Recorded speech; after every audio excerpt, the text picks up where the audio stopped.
long while now, Singapore, Malaysia, and students will always go through stuff.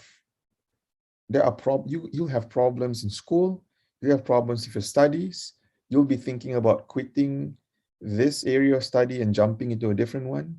You having problems with your family at home, your parents are toxic, you're having friendship issues, you might have gotten into a relationship and someone broke your heart as a student. You may have set the bar so high, and then when you didn't get the results, you got so disappointed. COVID just probably made it a bit harder because you wouldn't get to do the other stuff that you normally would be able to do, like go out, hang out with friends openly, go and watch a movie, go, do your sporting events as you used to, and so on and so forth. Those things made it a bit harder. But apart from that, I just want to help everybody realize that life as a student will always have its own set of challenges. All right? Okay? I was a student too, and I had my own fair of challenges. But whatever it is, I want to say, if you just focus on your main role right now, which is to study, to give 100% of your attention towards the education that you're receiving, in order to be able to one day, I know most of you are thinking, one day I study so that I can get a job. How about we shift that and say, one day I want to be able to make a difference. Okay. Sorry, my mom's calling, so I have to pick up. Assalamualaikum. Okay, can. Assalamualaikum. Yeah, give me 1 minute. So sorry. Nazlina, if you want to say anything first, go ahead. Sorry. I need to. If anybody has a question right now, you can.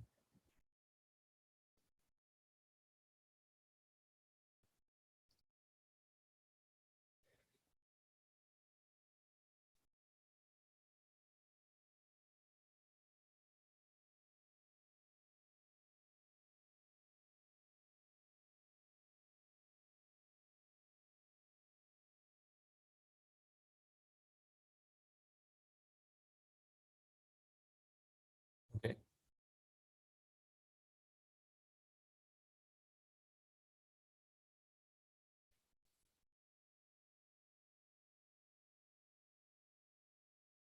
So,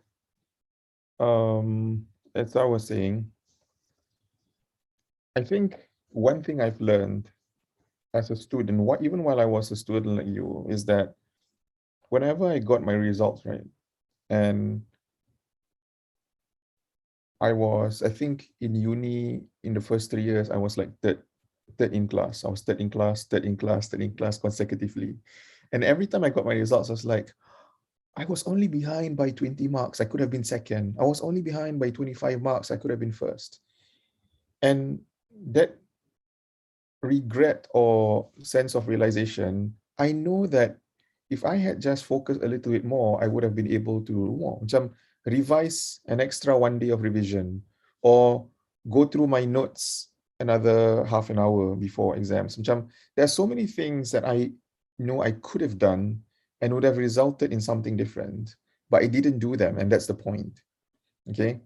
The life that you guys live today, which is like 15 years later from my time as a student, is, and this is factual, and I will not deny you this truth, is that you guys have 30 times more distractions than we did. You all distraction is left, right, center, front, back, behind, above. There's so many. And it's hard for you to give your full attention. And for those of you who are able to give your attention and still able to perform, then kudos to you. Congratulations. You were able to rise above the noise, rise above everything else that drowned your friends and your peers. They all were like drowning in all of this. Man, my phone, my computer, my iPad, my TV, like so many distractions. but you were able to somehow still do well, then Alhamdulillah, congratulations to you. Now, going back to the set of challenges that we face, the thing about when you're dealt with problems is you find it hard to stay motivated, right? Um, and motivation is something that, in my opinion, the best motivation is intrinsic motivation. It is something that comes from the inside, not so much the extrinsic motivation. Even though if you have both, it's the best. When you have something of a carrot that is hanging in front of you that says that, oh, if you get top student, you're going to get a scholarship to pursue your masters, then you're like, oh, wow, bestnya, free, tak payah bayar. I can pursue, I love studying here. I want to continue studying here. My dream is to be a specialist in this space that I'm in, or my dream is to be an academic, my dream is to be a lecturer. So if I get to go through the entire education here until my PhD, wouldn't that be amazing? That's like a carrot hanging in front of you, okay? But an internal motivation is like what I said earlier, which is I want to do well in my studies so that I can make a difference. Okay, so I need to clarify what I mean by making a difference. In today's context, for a lot of young people, making a difference to them is it has to be something big and bombastic. You know, I need to have 1 million followers, then I'm making a difference. You know, the measurable terms is based on social media numbers. You know, I need my YouTube videos to have 100,000 subscribers. I need my TikTok followers to be this many. Like, everything is measured by likes, follows, shares. But making a difference can simply even mean, if I want to scale it all the way down to the smallest thing that people don't even care about, it could also just mean that you changed one person's life, right? It could be a close friend of yours. It could be your sibling. It could be a complete stranger who wanted to give up on their life, but you were there at the right time, and you remained there, and you did not judge them. And to me, that is also making a difference. You could make a difference in your industry by changing systems of how they do things. You can make a difference in the education system within your faculty by updating the curriculum based on current contemporary events slash issues and so on, and solutions and so on and so forth. Like, don't make making a difference something overly complicated, because I believe that all of us are put here on earth for a reason. Yes. And we all know that there is always the grand purpose. The grand purpose is وَمَا خَلَقْتُ الْجِنَّ وَالْإِنسَ إِلَّا لِيَعْبُدُونَ. And I did not create the jinn and humankind except that they must worship me. That is the grand purpose. But we all have our own individual purpose that is uniquely ours. Nazlina has one, Lukman has one, Badrunisha has one, Amira Christina has one, a brother by the name of International Bureau apparently has one. So everybody has their own unique purpose, right? And to me, it's a fun process. I don't want you guys to stress out thinking about, I don't know what's my calling in life, Ustaz. I don't know what's my purpose in life. No, I had no clue too most of the time. To me, I was just trying. I was just trying stuff out. Do this, do that, cuba ni, cuba tu. Passion kept changing. It's normal. And I think if I had that problem, you guys will probably have a bit more, because you are exposed to more opportunities, which is a good thing on one hand. Economically speaking, your career options are plenty, unless you have been, programmed to think in such a narrow way. Like, oh, I'm a graduate of psychology, therefore I can only become a psychologist. I'm a graduate of counseling, I can only become a counselor. When in fact, there are many ways that you can impart your knowledge. There are many ways that you can effect change in your community. There are many levels and tiers. Like, what's your focus? You cannot be somebody who says, I do everything. What if you specialize only on children? What if you specialize only on women? What if you specialize only on men who are very much neglected, right? In the space of mental health, like, people don't think that men have issues. All men have issues. In fact, if you've ever read, I think I read even recently, number of suicide, men are higher globally, the statistics. Men are higher. And people thought, huh, really? Selalu kan yang macam, the one who, this one stereotype, macam, yang selalu nangis-nangis, yang selalu sedih-sedih, it's all women, right? But men, yes, men. Why? Because it's a ticking time bomb, and it's a silent killer. Just keep it, keep it, keep it, keep it. And I think some of the men here can relate. You want to cry about it, your friends are gonna make fun of you. You want to talk to someone about it, they're gonna say, "Hey, man up lah, move on lah." Like small matter, also you want to cry, is it? Right? You want to be sad about it, is it? Like, so we keep it and we keep it and we keep it and we suffer on our own, and then na'uzubillah, sometimes the worst things may happen. So going back to the point of how do you stay motivated and confident about your future, even if there are many obstacles, even if there is this innate fear of failure happening, okay? And this is one of my favorite topics too, about failure. Some people are allergic to failure. Yes, I'm talking to you guys right now. Some of you, I'm sure, who's here right now listening and watching, some of you are allergic to failure. Okay? And I mean this because I know some of the top students amongst my friends dulu pun, like they're always number one, that kind of thing. Number two, like once in a while they got an 85 on a subject, they lose their mind, like, oh, I'm such a failure. Kan? Everything else semua distinction, just satu subject dapat 85 macam, it's the end of the world. And that is not even by definition a failure. It's not even. And I worry for these individuals, if I'm being honest. Okay?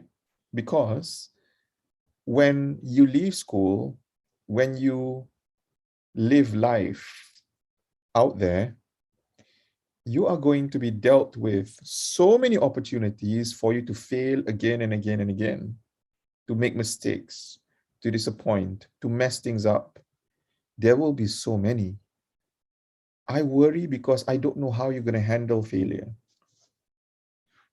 Are you going to destroy yourself when everybody else is okay with the mistakes you've done, the failures you've made? Because some people understand that it's normal, it's part and parcel. But you don't get it because you've been sheltered and protected, and always this mindset of I cannot make a mistake. Let me tell you guys, you will make mistakes, and it's okay to make mistakes.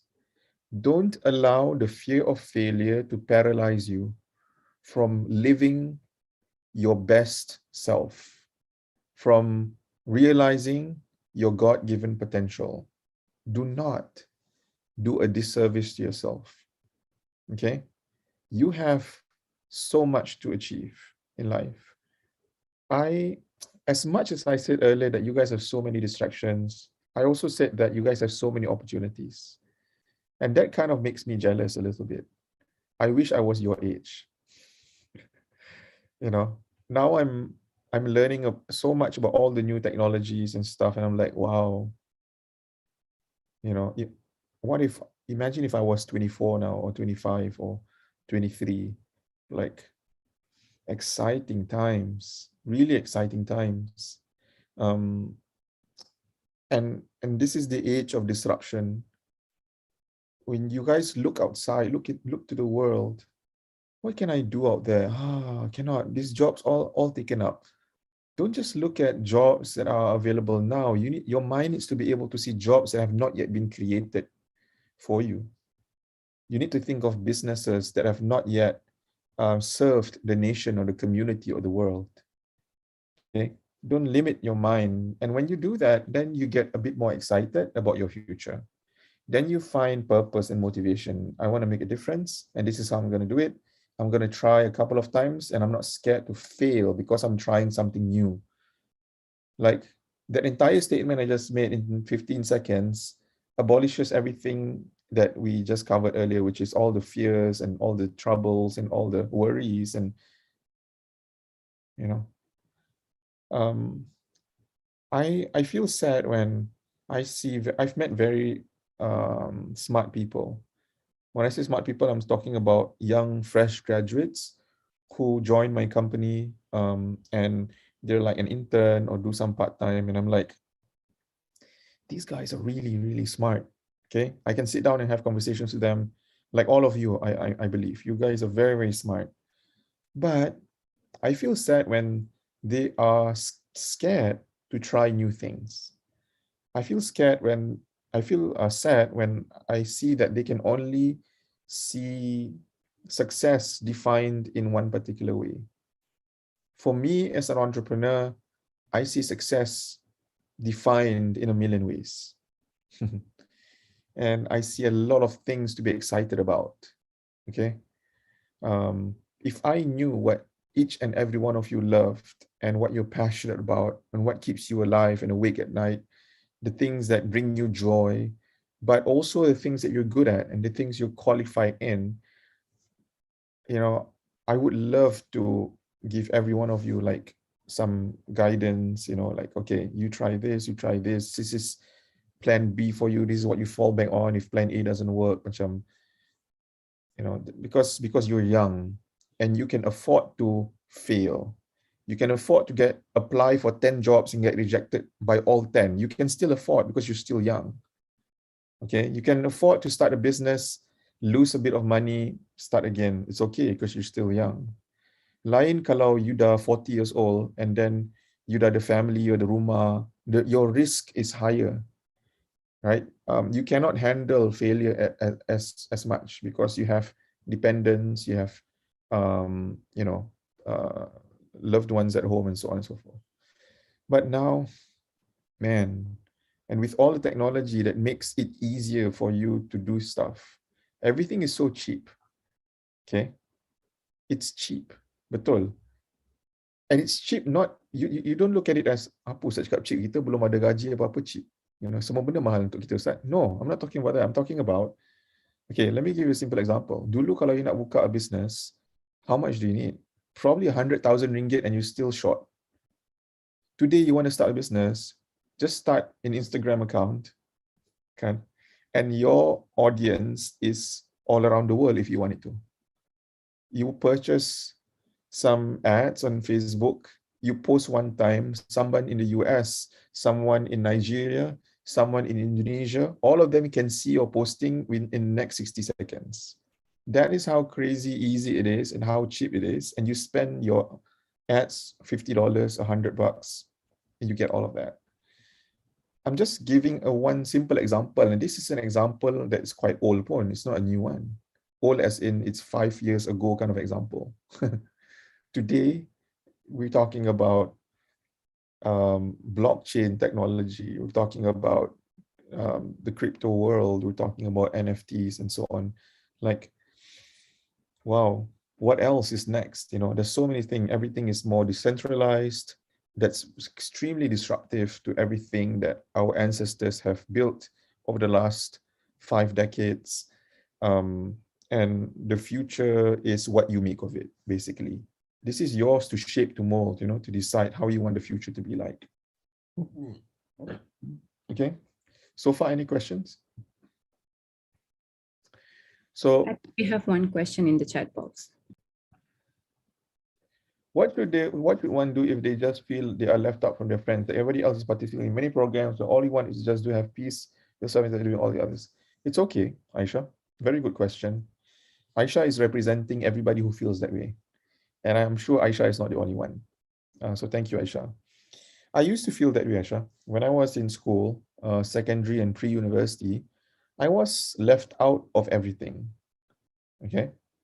I was never the class monitor, never the class prefect, never the president of any club, never the head of any committee. I was never. Kan? Naib monitor pun tak ada, macam deputy tak. I was none of those things. I was not captain of the football team. I was not the lead of the nasyid. I was like apa je lah, imagine anything school. I was never any of those things. And so some of my friends who see me now, diorang macam, Mizi, yang dulu behind the scenes and diam and tak buat apa-apa. So people are surprised, those who have not seen me for a long time, about when they see me today. But it's it doesn't mean like there's something wrong with you, Aisha. I think we all are aware that some of us are extroverts and some of us are introverts. And it's just how we are shaped lah, kan? We were created to have this uniqueness about us, and it doesn't mean that you are weak or it doesn't mean that you are odd. At the end of the day, I turn out okay, I think. So I think it's fine if you want that, but I hope you also still have some desire to want to get involved, even on the sidelines. Maknanya you play a supporting role. That's fine, right? Play a supporting role by all means. I think you will enjoy, because we cannot only live our lives in our own space, our own cubicle, our own just living solo. um, Imam Ibn Qudama, if I'm not wrong, said, Al-insanu madaniyun bit-taba', which means human beings, we are social beings by nature, Like we were created secara semula jadi, naluri kita, we want to socialize. So we need to learn how to socialize. We need to be involved in community programs. We need to lend a helping hand if we can.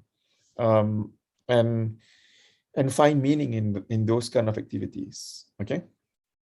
Aliani asks, how to find the courage to try new things by not overthinking the possibilities of failure. I think we over magnify and overthink about, what if I fail? What if I embarrass myself? What if people know that I tried something new and I didn't make, or I made a fool of myself? Mesti malu Like, one thing I wrote, one concept I wrote in one of my books is the power of acknowledgement. I think it's in the art of letting God. So the power of acknowledgement basically is something I picked up when I had this problem of I was scared of public speaking dulu, right? Again, something that people won't believe if they've seen me speak on all the big stages, all the big events and on TV and everything. You're like, huh? You hate public speaking? Tak masuk akal, right? I hated it so much. Okay. My knees would shake. I would start perspiring. If I was holding paper, the paper would move like 100 kilometers hour punya wind. Tapi padahal tak ada angin pun, like shaking. I really hated it. But one of the things that helped me get over my fear was this, because I analyzed myself. Okay, Aliani, I analyzed myself. Like, apa yang buat I takut sebenarnya? What is really causing this fear? When I get and I ask deeper and ask it again, why? Eventually it came out. The truth was, I was scared of what other people might say, and I was scared of what other people might think. Itu je. Okay. So then I decided, and of course, when I was like 19 when I realized this. Of course, at that time I did not come up with this term, but now I came up with it. I call it the power of acknowledgement. What is that to acknowledge? To acknowledge has many meanings, but one of the meaning to acknowledge something is to take notice of something, to accept that it is there, and then to move on. I acknowledge that I acknowledge the fact that I cannot have any control of what people think of me and what they want to say about me. Do you have control of that? No. When I'm standing on stage and I'm about to deliver a speech and I'm staring at all these hundreds of eyeballs in front of me, okay, I'm like, can you imagine how, a person can just break down on stage? Because you're not just thinking of how one person is judging you, thinking about 100 people judging you, 500 people judging you, you lose your mind. I decided that I have no control over how people think of me. I have no control about what they say about me. I'm just going to do what I do. Okay? So that's one. Okay, don't worry about that. If you stop worrying about what other people might think or say, you can do amazing things in life, Aliani. Trust me. Like, who even gave me permission to publish my own book? Okay, ada orang ramai yang they love to write. They are even better writers than me, I tell you. I've seen their work. But you know what? Kenapa tak publish? Takut. Takut apa? What if people think it's not good enough? What if people compare my work with other people? What if it doesn't sell? Kan? Everybody's just scared before they even start. Like nobody in the world, exaggerate, but nobody knew who I was. Nobody knew the companies that I was going to build. Nobody knew the books I was going to write. I just did everything aja. Bismillah, tawakkaltu ala Allah, and I just did it. You know, you put in the effort, you surrender the outcome to Allah, and and Alhamdulillah, some things will work out, some things won't. You just give it a shot. Okay. Life is too short for you to hold yourself back and not do anything. Just do your best and then surrender the rest to Allah. Intan, sometimes I feel useless even when I don't understand fully what I'm learning in my major, and I start to overthink if I'm wasting my time. How do we overcome this? To not uh, focus only on the big concepts, because I felt that before too. When there were some areas that I really struggled to comprehend, and I saw that some of my friends already understood this concept, and it got me frustrated, right? So what I did was, these are practical tips lah. Number one, I tried to break it down. I would spend a lot of time just on that one page, just reading and rereading, reading and rereading. I would always have a pen and a highlighter with me, slash pencil, and I would break down. I mean, I studied somewhere in Arabic lah, but every line, every few words, I would just put a dash to make it small into smaller chunks, so that I just needed to understand the first two words, and then the next sentence, which had 7, 8 words, another dash. Just understand that part. Okay, good. Okay, now move on. And I just did that slowly. It's a slower process, but you feel good at the end when you are able to get it.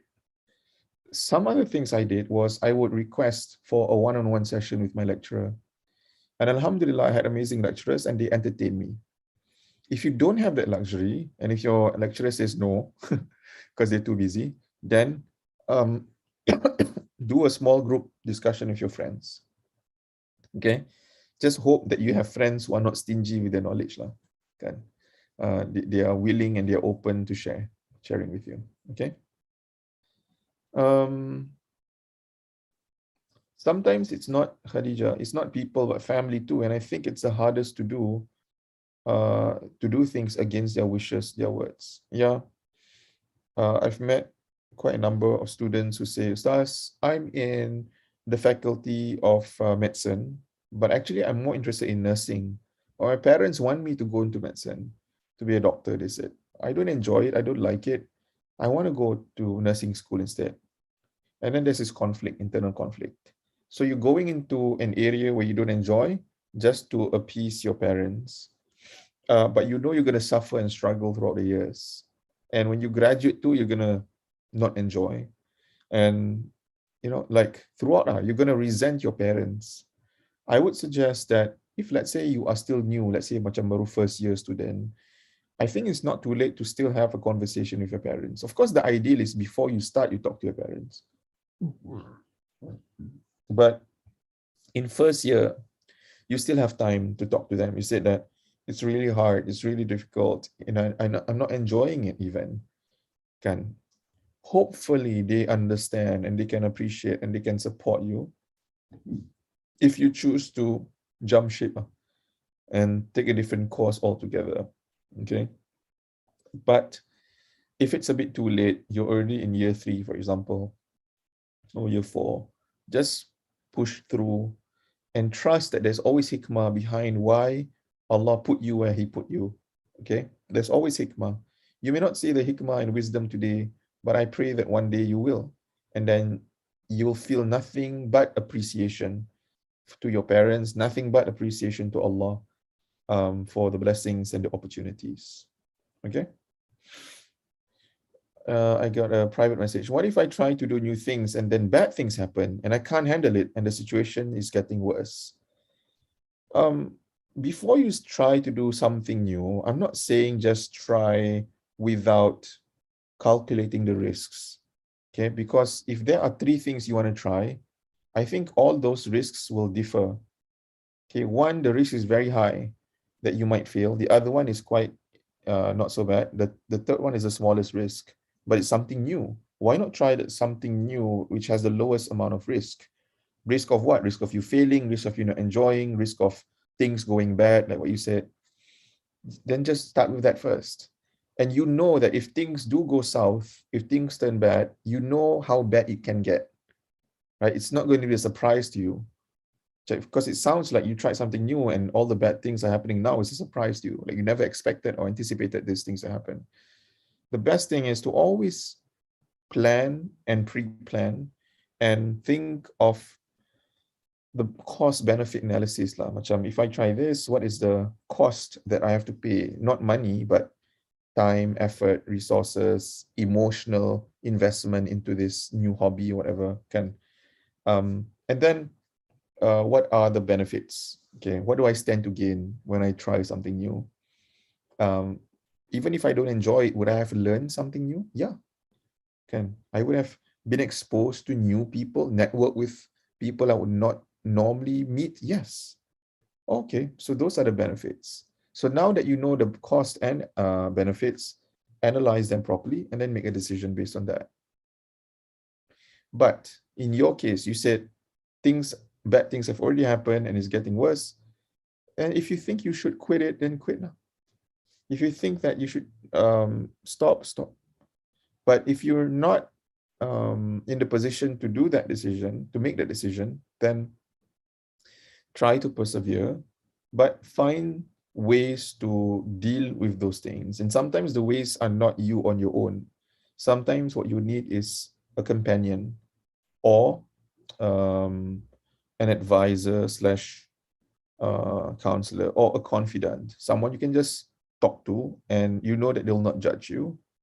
And that will help you get through the tough times. Okay. So now, Ustaz, what if you've always been the sunshine, but the people around you have started sharing their hardships, and now you feel compelled to match yourself with their hardships as well?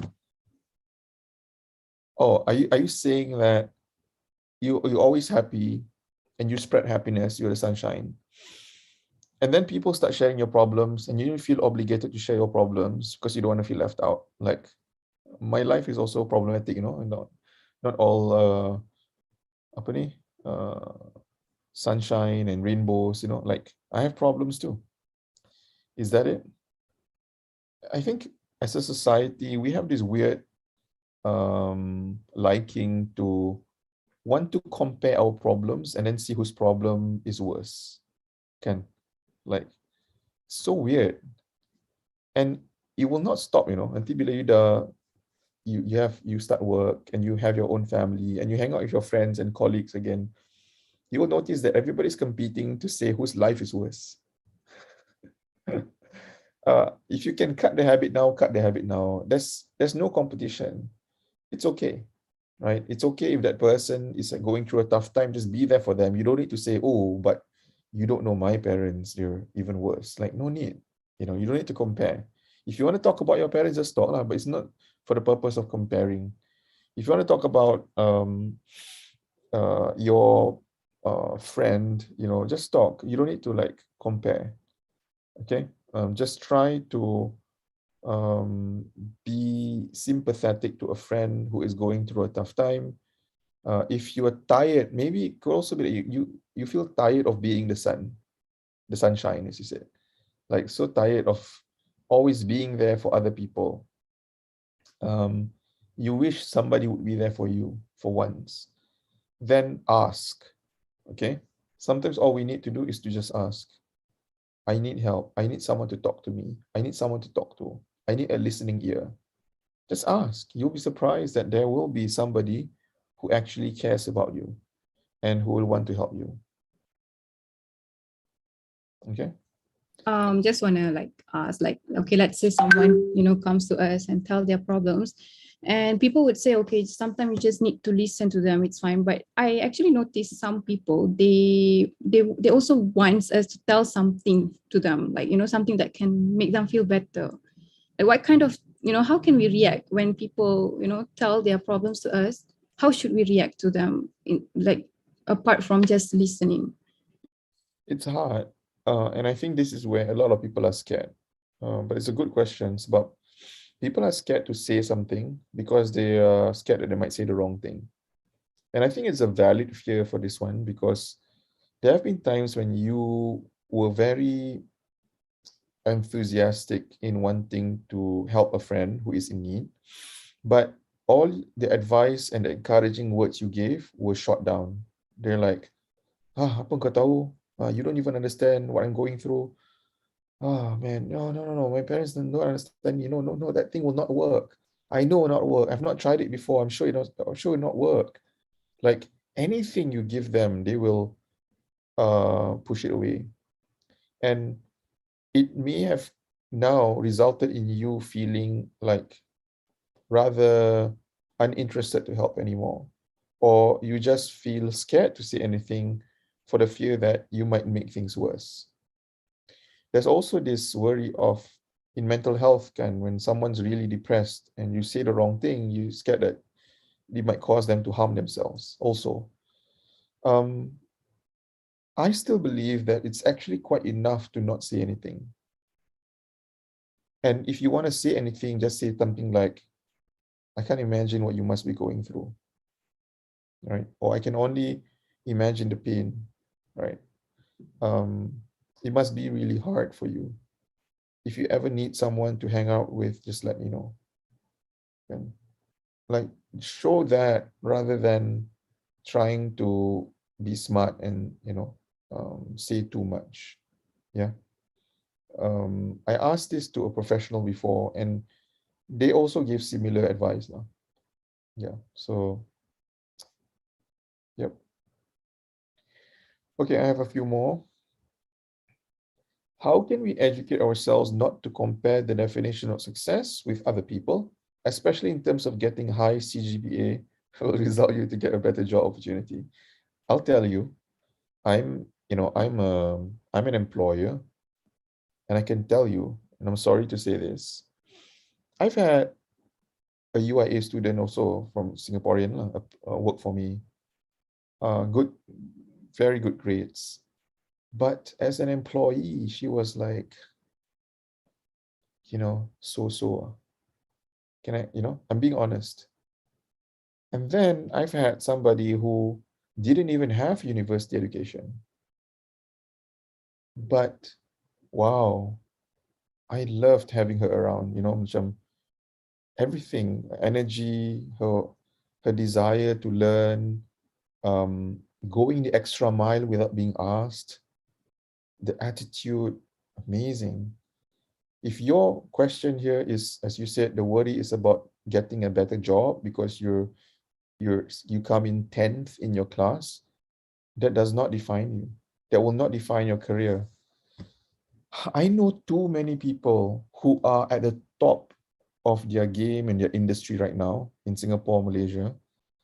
And if I were to ask them their grades in university, I think they would be ashamed to share. They were average, a lot of them. I want you guys to understand that life does not end at 24, 23, whatever age it is when you graduate, There is a lot more learning in the next 10 years of your life. And if you adapt quickly, if you are very nimble, you move around, you learn this, you explore that, you experiment with this, you try here, you intern there, you part-time here, you accept this volunteer role, wow, you know, there's so much that you can gain, right? There's so much that you can do.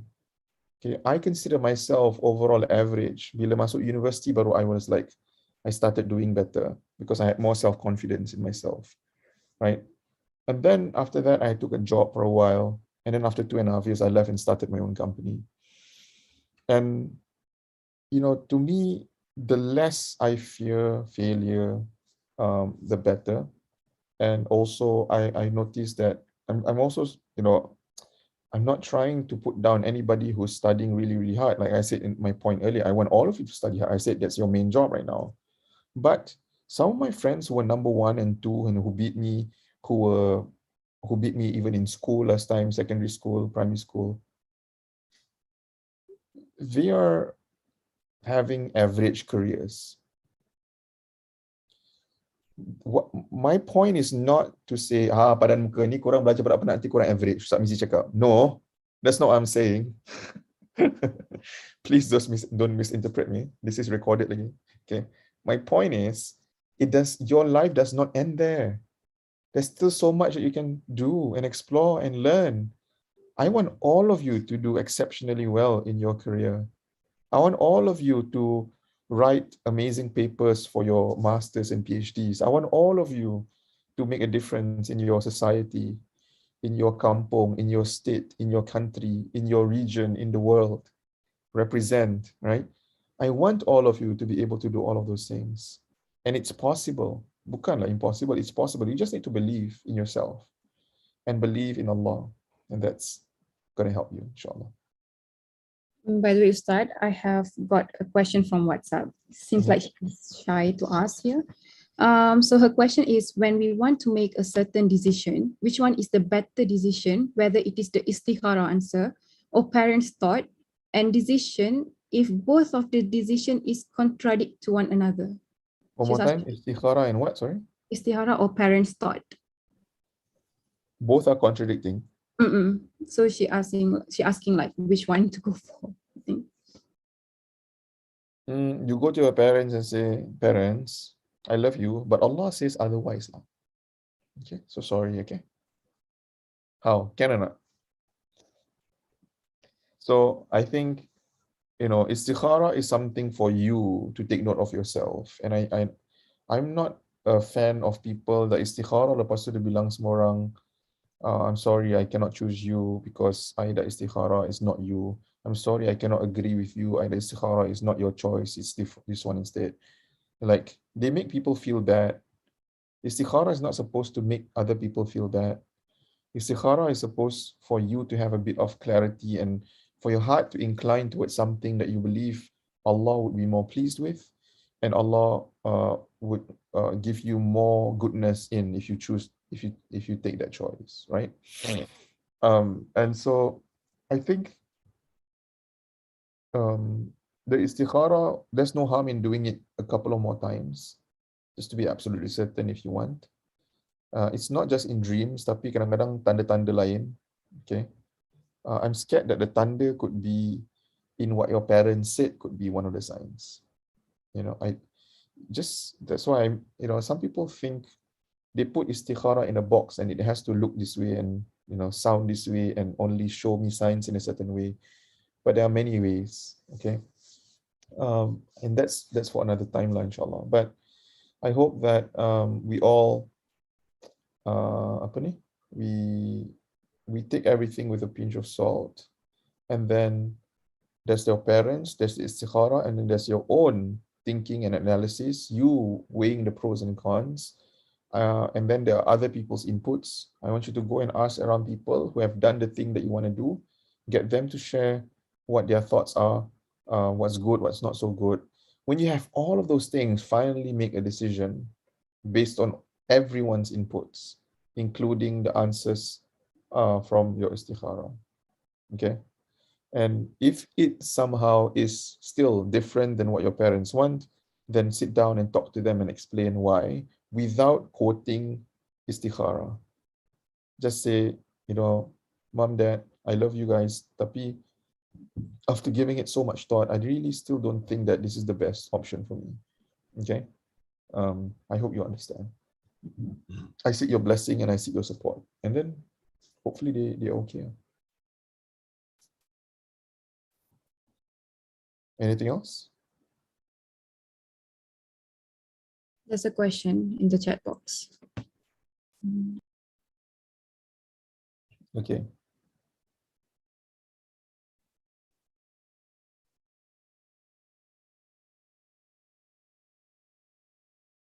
Salam says, how do you overcome a situation where you feel stuck? Let's say people around you are moving forward with their lives, which is good, but does it make you a bad person that you won't always feel the best in that situation because you feel that you might not achieve as much as others? It's okay. Again, I had people in my life too who had a very good start to their career. So it looked very promising, but others have surpassed them now. Okay. We tend to, it's the same with the earlier example, we tend to say to ourselves that, oh, I need to make it in school. And then if I don't make it in school, that's the end of my life. Oh, I need to make it university. If I don't make it university, that's the end of my life, my career. Oh, I need to make it well in my first job. If I don't get a good job in my first job, I'm not going to make it. No, nothing ever stops there. As long as there is still life, there is still opportunity, there is still chance, there are still blessings. Okay, so keep an open mind and stay open to whatever goodness that Allah wants to send down to you, because you may feel left behind, but all it takes is for one of Allah's blessings to touch you, and you can be 10 years ahead of your friend. And that's truth. Okay? Next. But Ustaz, wah, dia starting soalan je but eh. But Ustaz, it's difficult to be in a situation where there's pressure from parents and society, where success is only defined as you finishing your studies without wasting any time with satisfying results, and then getting a stable career, and so on and so forth. You're just kind of forced to live the perfect life. True, I want to acknowledge that too. It's true.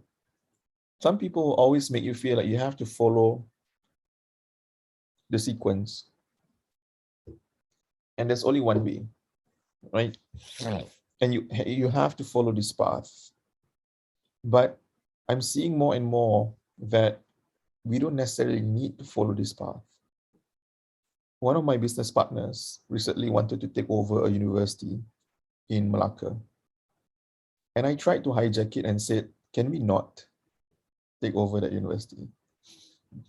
Because, first of all, there are too many universities already. In order for you to be unique and stand out and to build a global reputation, is going to be very difficult. And then I want to give others a chance to break the mold. What mold? The mold of this that you just said, which is belajar, kena macam gini, kena ambil this course, kena pergi university, kena dapat diploma, kena dapat degree, lepas tu boleh dapat a perfect job for you. What if I tell you the perfect job is no longer going to be available 5 years from now? What if I told you that there are 1,000 other ways for you to earn a living, to make an income, without having to have a job? At the end of the day, your purpose of making an income is what? To support your family, right? To get married, to have children, to support your parents who are aging. Betul? To help, maybe some of you ada a big heart, you want to help your orang kampung, your society, like you want to be able to make money. But there are many other ways to earn a living. And I'm concerned that taking over university would be us going backwards rather than going forward. Instead of that, what else could we do? What else could we do that would give a chance to those who do not feel like they fit in to this system and they want to do something else? Sorry if I'm, after this nanti you all share dengan your lecturer, I cakap ni semua nanti I kena ban lepas ni tak boleh berbual lagi, because I'm not against university. I was a university student. If my kids want to go university, I'll sponsor all of them, inshallah, if I have the means. It's not about that. I'm just saying that there are so many ways for you to learn. There are so many ways for you to earn a living. So many ways for you to redefine success. And when we start thinking that way, then we can always argue nicely with people who impose that you must follow this path, and then tell them that, but I don't need to, do I? So for me, when I came back from university, I wanted to immediately start my own business. But I went on anyway to get a job, and I worked for 2.5 years.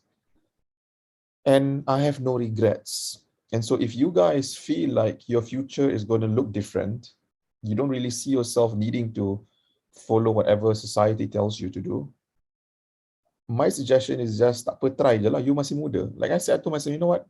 When I graduated from Al-Azhar, I was like 23, I think. Yes. So I was still young. I said, tak apalah, kerja dulu lah. So I worked for 2 years, 2.5 years. And I gained immense experience. Okay. Things that I would not have learned if I immediately jumped and start my own business. The formalities, having meetings with high profile people, writing proposals, writing papers, presenting papers, traveling the world. Macam I got all of those opportunities. So no regrets. So kadang-kadang, it's okay to just follow whatever society tells you for a while, to give it a try, And then at least you can tell them, I tried it, but it didn't work. I tried it, but I didn't enjoy. Can at least you ada that opportunity already. So just give it a chance, give it a shot, and then after that, okay, at least you can just say, I've done it, I've tried it, I've explored it, I've lived it. Now it's my time to do something else, something I really feel strongly about. Okay.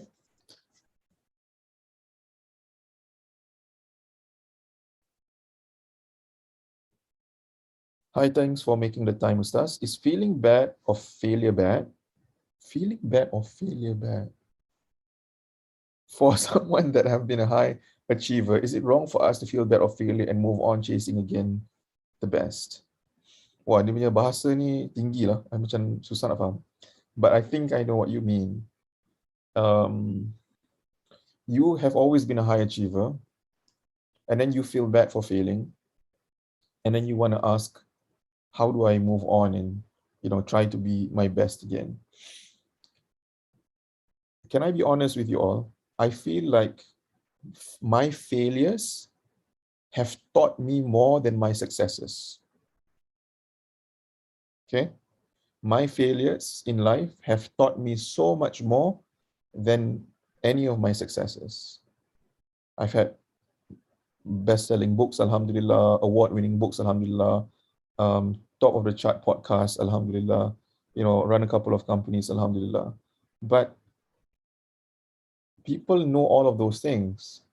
I know all of the times when things didn't work. I know all of the failures, the rejections, when investors don't support and when staff decided to leave, and all the painful moments, they taught me more and they made me into who I am more than any of my success. Because success kan sebenarnya, it doesn't really teach you anything. Okay? Yes, success doesn't really teach you anything. If it were to teach you anything, it is to teach you gratitude. If it were to teach you anything, it should teach you humility. And that's it. The real learning is all in your failures, and that's how you get stronger and more resilient, and you develop grit and perseverance and all of that. Okay? So don't be allergic to success, don't be allergic to failure. Be open. There are many ways that Allah can teach you something. So when you keep an open mind, He will teach you and give you wisdom that you never thought you would ever get. So always keep that in mind. I have one more here. Wait, sorry, I have three We more. have few. So you have to end now? No, I think we still have time. Okay, so Salam alaikum, Ustaz. How do we eliminate the feel to judge someone else when in fact we encountered issues working together with them several times? Putting into context, we try to avoid working with them in group assignment due to unpleasant experience in the past. How do we eliminate the feeling of judging someone else? Okay, so conflict happens. It's normal to happen in university life. It's going to happen more in work life. Okay, it's going to happen in family life. When you get married, you have in-laws and everything. Like, it's always going to happen. If you are mature enough to let bygones be bygones, if you are mature enough to forgive, and if you can be the bigger person and apologize anyway, even though it wasn't completely your fault, in your head, it might even say, it wasn't even my fault at all. It was that person's fault. Tapi tak apa. If you can be the bigger person, apologize, move on. Because what do you treasure more? I think if you ask me, I treasure peace more. Ketenangan dalam hati ni kan. Like, I think, and your mind also. That is worth more than $1,000,000. You can't put a price on it, in fact. And imagine having to always be in the same class, and then every time group discussion, you nak cuba lari-larikan diri you nak avoid, macam, there's no peace.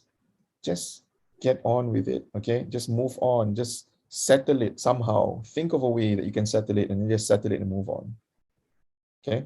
Because it's not worth your time. It's not worth your energy. And I think you're going to learn a lot when you are able to be that bigger person that I spoke about, right? Salam, I would like to ask, are you fond of writing since you are a child, or did you find find it through some phases. If you did, may you share what was the changing point through your journey that enables you to commit 100% in writing? How did you get that perfect motivation and passion that we can learn from you? When I was a child, I think maybe a lot of us had this thing where we imagined, okay, like I think I had like a couple of A4 papers. I folded it all in half, and then I drew a cover, and then I just pretended to write a storybook or something, like, and then pages. Like I had that. When my dad bought me a computer when I was 13 years old, I remember this was tahun bila, okay? 1995, perhaps 96. The internet was just starting, okay? So don't imagine like smartphone apps and all of these things. No, nothing like that, okay? So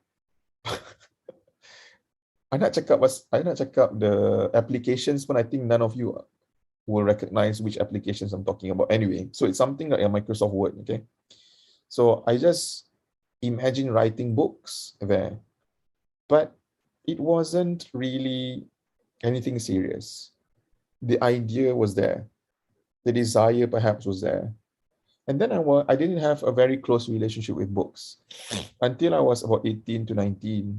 I was done with my studies in school, and then I left and I wanted to see how I could change my life for the better. And I started reading books. And then I fell in love with certain books. And then I read so many books in a period of 3 years. I, you know, I think I read hundreds of books in a period of 3 years.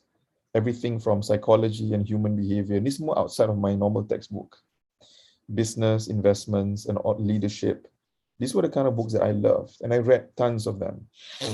And I think at that moment, I started to imagine a little bit more, like, it would be interesting to have my own book someday. But there's always that little voice, and you guys will have this voice too. But I don't think I can ever write a book that would be in a major bookstore. I don't think I'm ever going to be able to write a book that will be bought by many people, a bestseller. Okay, there's always going to be that voice. Tapi tak apa. At the end of the day, my advice to you, if you want to write for the right reason. My original reason for publishing my first book was because my wife and we were expecting our first child. And a very simple thing in my head was, if anything happens to me and my daughter is still a baby, okay, I want her to know me through something. And a book would be a nice legacy for her to read, and at least she knows my way of thinking and, how I believe prayer was like, and so on and so forth. And it took a long time before my book was finally recognized outside of Singapore. Some people in Singapore like gave it away to friends in Brunei, gave it away to a friend in US, gave it away to a friend in Australia. It's small scale. Through one of my events that I did in KL, a publisher came in, Iman Publication, and then they were there to meet others, because I did a book tour with 2 other Singaporean authors. They were there for the other 2 authors. They were not there for me. Then my friend said, "Hey, why don't you just meet them sekali?" And then they said, "Okay lah, kita dapat nak jumpa dengan siapa ni yang Mizi Wahid ni, nak jumpa." And then that's when they're like, "Hey, we really like your work." And then that's how things suddenly happen. To me, as a writer, you just need to write. Your job is to write. Find your niche, find your purpose, set your intentions for the right purpose. And then the opportunities will all just come, when the time is right, when Allah feels that this is the time. Okay, go. Okay. So I don't think I'm the best writer in the world, but I'm always exploring and improving. I always write nonfiction / motivational, spiritual. That's my book genre. But I do feel like I want to challenge myself. Maybe my next book is going to be a bit different. I don't know. But yeah, as a writer, you always stretch yourself and try to do something different. But for the first few times, you need to stick to something so that people know who you are as a writer, your identity. Okay. Assalamualaikum, Ustaz. I have a question. Hi, who is this? Oh, Amira. Amira, yeah. You can hear me, right? Okay. I have a question on prayers. I've been told by a few people that our prayers won't be accepted if we don't cover our aura properly. I know prayers is between us and Allah, but they would question us like, like some people, they would want to go to hijrah and become better, but they can't just immediately change and cover their aura 100%. So they would like go by stages. So they would get questioned like, if you don't cover your aura perfectly, then why would you pray? Because it won't be accepted. So can I get your opinion on this? We are in no position, whether it's you or me or even the Grand Mufti, to say whether a person's prayer is accepted or not. The only one who knows this is Allah subhanahu wa ta'ala. Even the angels don't know. Angels act by the direction of Allah. If a person's prayer is rejected, then Allah says so, and then the angels just write it down as such. So why worry about that? Worry about, you should be happy that someone is praying. It's not easy. There are a lot of people who cover up and don't pray. So you prioritizing covering up more than prayer, does that make you a better person? Does that make you more right? So I'm happy with whatever progress anyone makes. That's me. Okay. I think one of the somewhat controversial things that I did in the past in Singapore was when I started Safina Institute, I did my events outside of a mosque. I did them at hotels. I did them at, external neutral venues. Because in the past, most religious events were only held at mosques.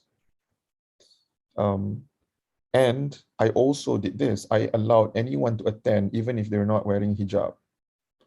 Even though they had tattoos, piercings, colored hair, wearing a skirt because they just came back from work, short skirt.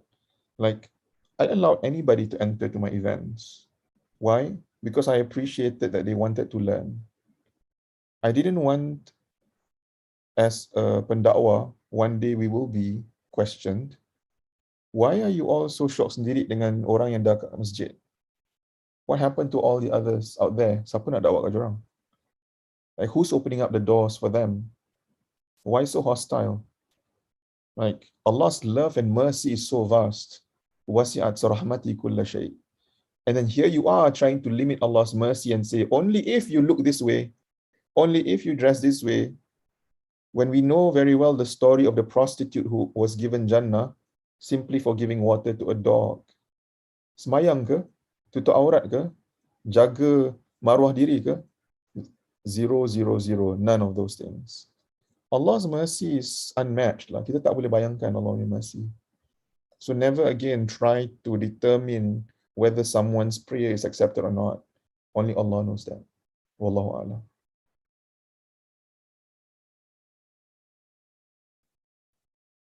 Okay, I think I'll take one more because I have another session after this. I will take...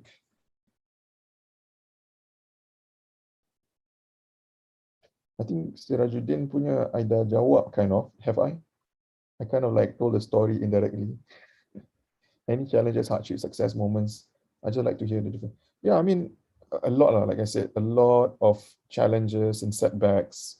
In running business is different. If you work for people, it's different. So if you work for an organization, the challenges would look more like you are someone who is a fresh graduate with fresh ideas, with lots of energy and enthusiasm. But then the old guards in your organization semua tak suka your idea. They feel like you are a threat. And some of them don't like it because new ideas means new work, kerja baru, kerja bertambah. So people are not going to like you. So always manage your enthusiasm. That's my advice. Okay, you build relationships dulu dengan orang-orang kat dalam organisasi tu, especially orang lama. And then when you build that relationships, then when you propose an idea, when you pitch something, they are more likely to accept it. Okay, because a lot of young people, they get very turned off when they join with all of this zest, and then they get shot down. Every idea kena reject. Lama-lama they lose momentum and they want to give up. Okay, so manage that. But if you go into business, and it's a completely different kind of challenge. But before that, dekat tempat kerja pun politics dengan colleagues. Kan? People want to steal your limelight, people take your ideas, people talk bad about you, people spread rumors that are not true about you. Ada important meeting dia tak bilang you, then you macam, apa ni, tak tahu cerita kan. They also like all of these dirty place, it's so common. There is not a single place that you go to work to that will not have this. As long as dalam syarikat tu at least ada more than 3 people je dah cukup. It doesn't even have to be a 30 people company, a 300 packs organization. 3-4 orang je dah cukup. Politics will always be there. Kesyaitan will always be there. Kan? So those are the things kalau you go and work. Tapi kalau if you run business, the challenges, I think the one thing you need in business is a never say die attitude lah. Kan? You will fall many times. There'll be moments where you feel like you might get a heart attack. But if you're up for a roller coaster ride, enjoy the ride, you know. It's full up and downs. You need a few people in your life to help you, to support you. Someone you can always bounce off ideas, someone you can consider to be a confidant, you know, like you boleh share je masalah-masalah you. That will keep you going. And of course, doa, parents and stuff, you know, yeah, all of that, inshallah. All right. So thank you so much to everybody. I really enjoyed this session. And I hope that whatever I shared has been helpful to you and to help you get through your studies and to help you get through life a little bit, inshallah. Please keep me in your prayers, in your du'as, and I hope to see you again soon, inshallah. Take care. Well, that wraps up our afternoon today. On behalf of our organizing societies, thank you so much, Ustaz, for making your time in your busy schedules to be our speaker today. Thank you as well to all participants for willingly spending your leisure time to join this meaningful session. I really believe that it had benefited you and motivated you in a way, at least, right? So that's all from our session today. We apologize if there are any shortcomings from our side. Also for IIUM students, do not forget to fill up the attendance link given in the chat box for the start point purposes. Before we end our session, we would like to have a photography session together. Please open up your camera and smile.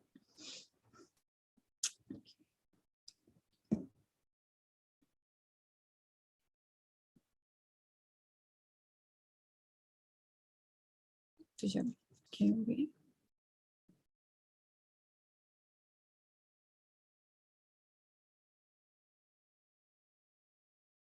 Okay, I'll take first page, okay? 1, 2, 3. Second page. 1, 2, 3. 1, 2, 1.